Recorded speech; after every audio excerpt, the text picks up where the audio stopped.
कुमार जी की कोई मंशा ही नहीं है कि बिहार में उद्योग लगे, नौकरी मिले।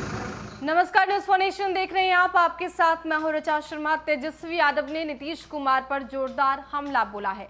आपको बता दें कि सुबह सुबह नीतीश कुमार की तरफ से ट्वीट किया गया था। जेडीयू की तरफ से ये बताने की कोशिश की गई थी और ये सवाल भी पूछा गया था कि तेजस्वी यादव को ये बताना चाहिए कि रोजगार देने की बात कर रहे हैं, पैसा कहां से लाएंगे, क्या कोई और काम धंधा शुरू कर देंगे, जिस पर तेजस्वी यादव ने पलटवार किया है। उन्होंने कहा है कि सरकार तो पहले ही हाथ खड़े कर रही थी, इससे पहले भी कई बातें ऐसी कही गई जो बिल्कुल हास्यास्पद है। क्या कुछ कह रहे तेजस्वी यादव, पहले सुनिए। मुख्यमंत्री जी ने जो बयान दिया है, आपको गौर करना चाहिए। उन्होंने साफ तौर पे हाथ खड़े कर दिए ये कह करके कि बिहार में समुद्र नहीं है, इसलिए बड़े कारखाने उद्योग नहीं लग सकते, रोजगार नहीं दिए जाते। यानी इसका मतलब साफ है कि नीतीश कुमार जी की कोई मंशा ही नहीं है कि बिहार में उद्योग लगे, नौकरी मिले। जब उद्योग नहीं लगेंगे, नौकरी नहीं मिलेंगे, तो जाहिर तौर पे पलायन बढ़ेगा। पलायन जब बढ़ेगा तो गरीबी और बढ़ेगी बिहार में। बिहार का पैसा जो है बाहर जाता है, शिक्षा विभाग, शिक्षा को लेकर के, अस्पताल के इलाज को लेकर के बाहर पैसा जाता है। रोज़ी रोटी, यहाँ कोई आईटी सेक्टर नहीं है। क्यों नहीं हो सकता? साफ बात है, जब आदमी चांद पे जा सकता है तो बिहार में कारखाने क्यों नहीं लग सकते? जब लालू जी रेल मंत्री थे, तो छपरा का कारखाना, परसा का कारखाना, मधेपुरा का कारखाना, रेलवे कारखाने लगे। तो मुख्यमंत्री जी के क्या कह रहे हैं, क्योंकि अब वो थक चुके हैं, अब उनसे बिहार नहीं संभलता, इसलिए इस तरह के बयानबाजी कर रहे हैं। आप देखिए ना,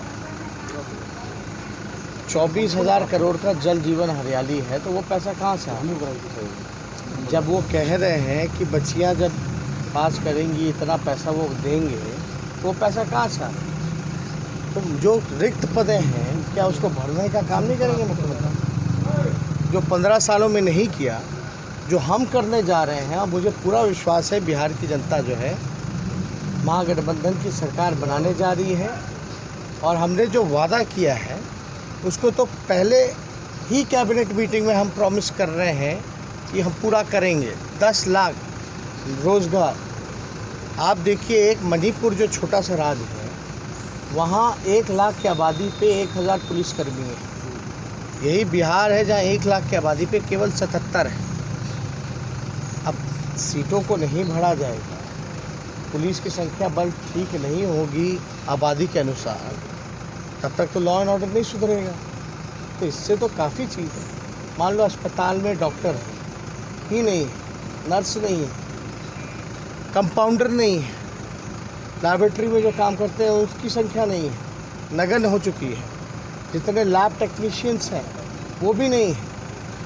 स्कूल में एक प्रिंसिपल के अलावा वही खिचड़ी भी बनाने का काम करता है, सारी चीज़ें वही करता है।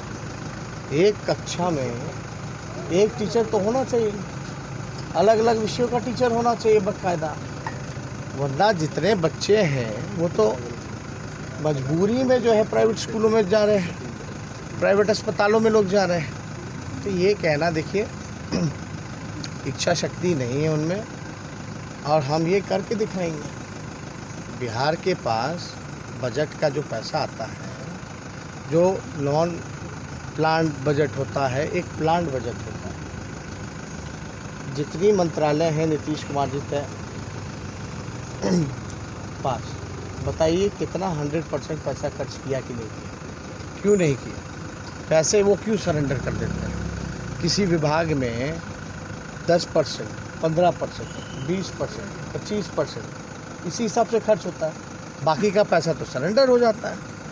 तो सही जगह अगर आप पैसे लगाइएगा तो क्यों नहीं किया जा सकता? और हमने ये भी वादा किया है कि बजट का 12% जो है वो हम शिक्षा में लगाएंगे। यानी देश का जो औसत है केंद्र का, वो 3% ही है। तो लोग पढ़ेंगे, अच्छा रोज़गार मिलेगा, तब तो लोग जो हैं खुशहाली आएगी सबके परिवार में। और इससे केवल नौजवान का भला नहीं हो रहा ना, उसके परिवार के लोगों का ना भला हो रहा है। उनकी पत्नी होगी, उनके माँ होंगे, उनके पिता होंगे, उनके बच्चे होंगे। और इस महंगाई के समय हमने ये भी कहा कि जो वृद्धा पेंशन जो है वो 400 से 1000 हम लोग करें। साथ ही साथ हम लोगों ने ये भी कहा है कि जितनी आंगनबाड़ी महिला है, जितनी आपकी आशा वर्कर है, जितने आपकी जीविका दीदी हैं, आपके विकास मित्र हैं, जितने स्वयं सहायक समूह हैं, साकिक लोग हैं, इन सबको जो है नियमित किया जाएगा और मानदेय जो है 4000 तक हम लोग बढ़ाएंगे। ये बीजेपी